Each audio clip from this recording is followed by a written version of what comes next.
Welcome to First Unitarian Society of Minneapolis, the birthplace of Congregational Humanism. We carry on that tradition of free thought today, dedicated to promoting a free search for truth, meaning, and justice. Our web address is firstunitarian.org. I'm David Breeden, Senior Minister. Welcome.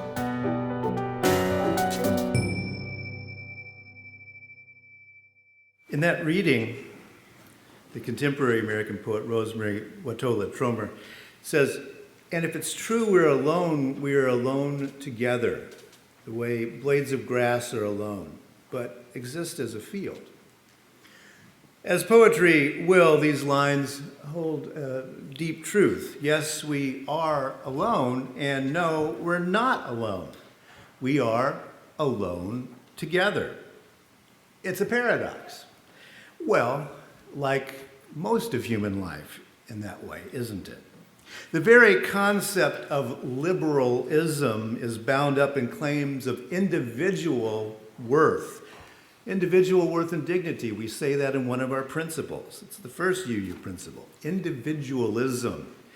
It's long been a goal of European political thought, yet despite the many fictional depictions of lone, successful individuals, think Clint Eastwood, right?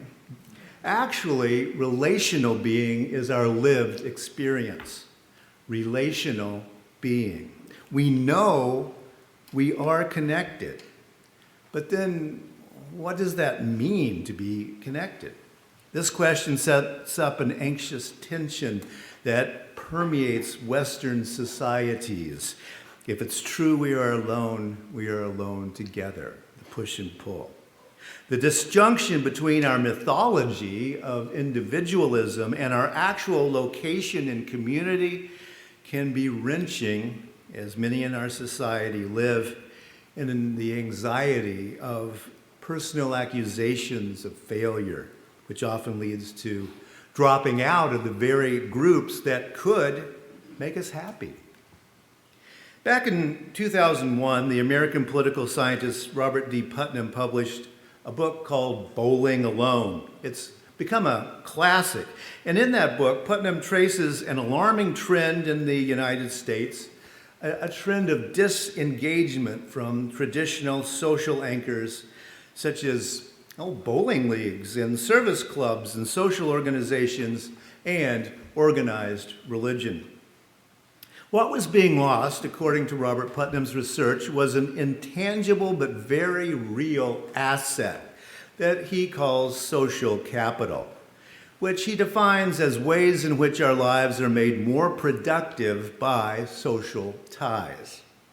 Now, looking at the entire book title, which is Bowling Alone, The Collapse and Revival of American Community, we can now see that Dr. Putnam's optimism was showing in that title.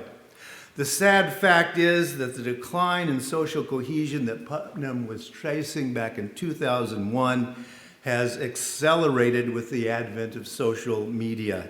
It's a reality that becomes painfully clear. His book has just been reissued and updated for its 20th anniversary. We all do well to join Putnam in searching for that antidote to fragmentation, even if trends show that, it's not very likely at the moment. The challenge is clear.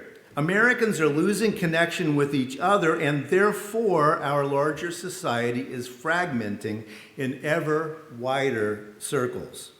That's bad for the individual human psyche, for social cohesion, and for political stability. Community and the sense of belonging resulting from participation in community is clearly the answer, but Americans are not choosing to join in the existing groups. Therefore, many of us are alone, bowling alone, dining alone, drinking alone, seeking truth and justice alone. After looking into the accumulating research, one is tempted to shout, just join something, everybody, come on. But join what? After all, we do know that people are maddening creatures, don't we? One incentive for joining a group of human beings is that the group has some purpose or outcome that we ourselves identify and agree with. But the complaints are true, aren't they? Many groups spend more time on planning potlucks or maintaining big buildings than on changing the world. Groups are also often spend most of their time demonstrating why they are not like other groups. Humanists join humanist groups. I do. Those groups, however, often disappoint because their chief focus appears to be finding ways not to be religious.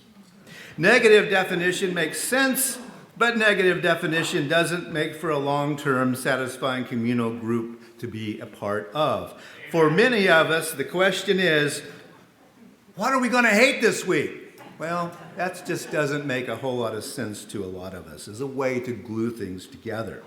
Humanists spend a lot of time not being religious. Unitarian Universalists spend a lot of time not being secular. Both groups spend a lot of time protesting, or I guess it's anti-testing rather than testing. Joining for negative reasons doesn't lead to positive effects. And community is what we need.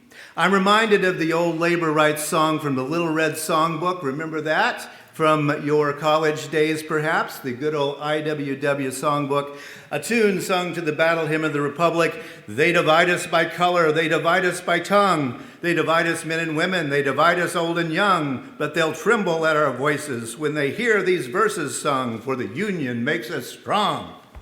Perhaps we are not prepared to join the IWW. However, most politically, socially, and religiously liberal people can sign on to those sentiments expressed in that song. It's the old saw about liberals building bridges rather than building walls.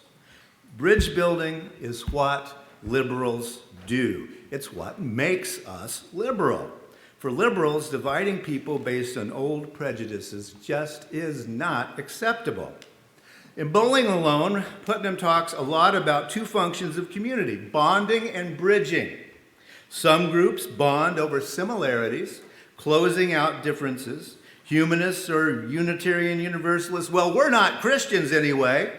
Well, other groups bridge across obvious differences in order to reach deeper connections. Humanists, Unitarian Universalists, Christians, Muslims, etc., joining, to solve the homeless situation, for example. Sure, bonding over similarities is considerably easier than bridging over differences, which is why we must keep trying. That's why we're here at First Unitarian Society. That's what we're doing, bridging. That is, I believe, what we are called to do. Because if it's true we are alone, we are alone together.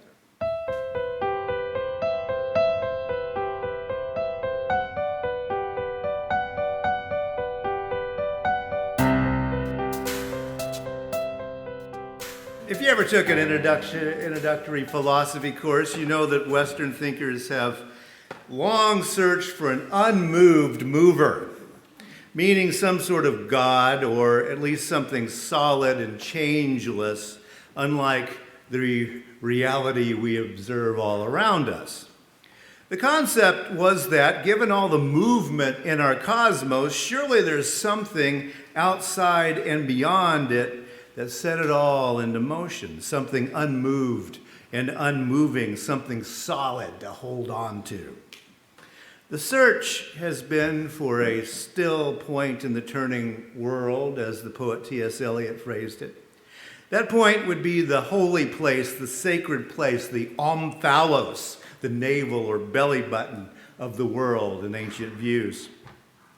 Human religions have generally focused on finding that kind of stability, focused on finding an island in the storm of human reality, about finding stability through finding that belly button of stability and then staring at it.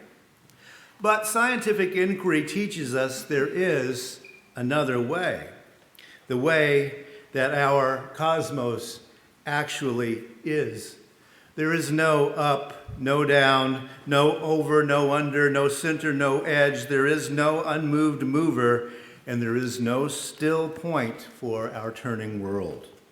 No, all the movers are moving, all the points are turning, everything is moving, spinning, changing. That is reality.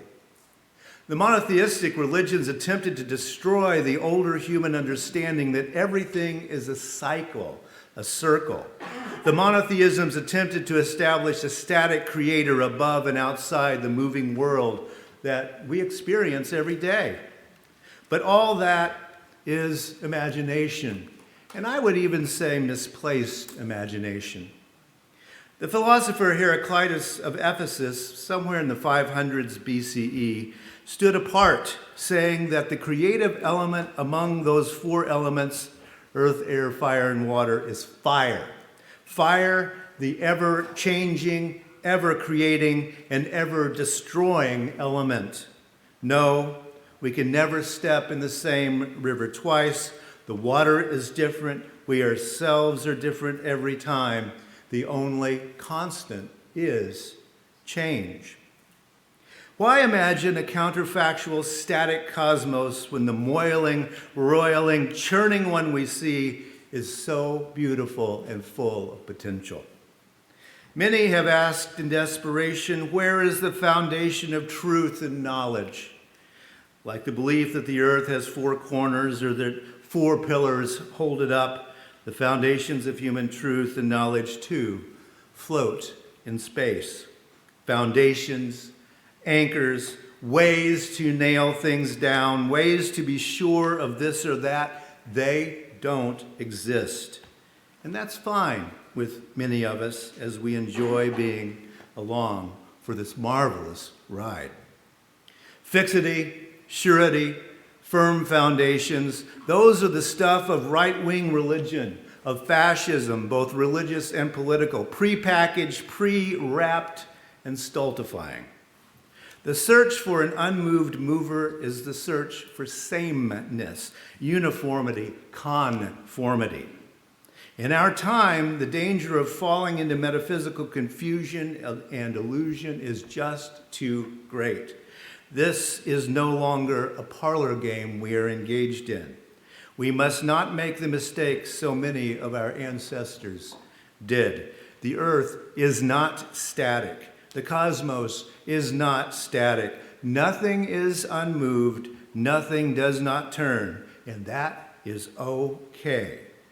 It's only that we must remember and act accordingly. The contemporary American philosopher Thomas Nail phrased it considerably better than I can, and let me close with his words. He says, we can no longer believe the old story that humans are moving around on a relatively static earth. Instead, we are being forced to confront the fact that the earth is an entangled meshwork of moving cycles and systems in which humans are one part. As the earth is losing its balance, we are all witnessing the movements we did not see before, much as if we knocked over a dozen plates spinning perfectly on pegs. The destruction dramatically reveals how much motion was previously at work, and we're in danger of messing it up. We used to talk about geological time as if it were a process so slow it was imperceptible.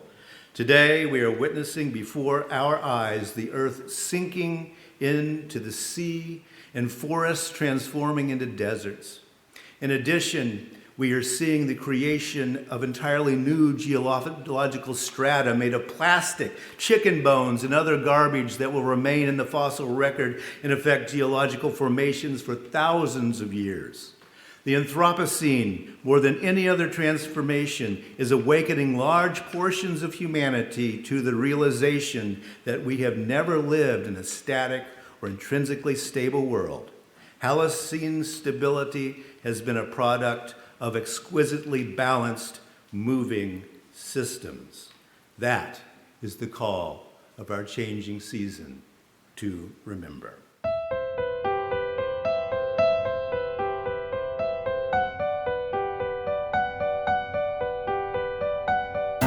Thanks for listening.